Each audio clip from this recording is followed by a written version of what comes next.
Non-competes are becoming today very, very prominent and prevalent in terms of being fodder for legal disputes, where you have employees that work in your franchise and yet want to go work elsewhere.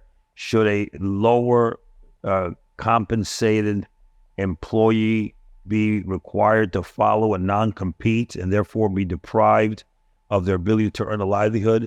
That becomes more difficult. If you have a franchisee who has a non-compete, that non-compete may be more justified, especially if the franchisor was paying some kind of consideration or providing some value in exchange for that non-compete.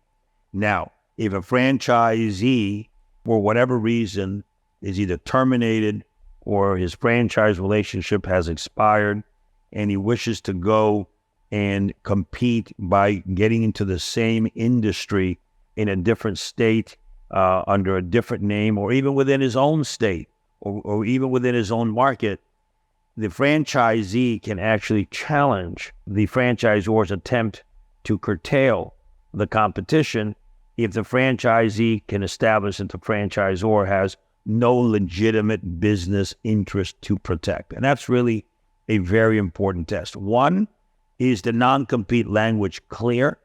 Is it reasonable as to the scope? Meaning, is it 2 miles, 3 miles, 10 miles, 100 miles? So is it reasonable as to scope?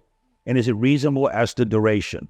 Is a non-compete that's 2 years reasonable? 1 year reasonable? Is 10 years reasonable? Is 50 years reasonable? The longer the time and the broader the scope, the less likely that non-compete provision will be found to be enforceable. But they can be challenged, but these particular circumstances have to be weighed appropriately.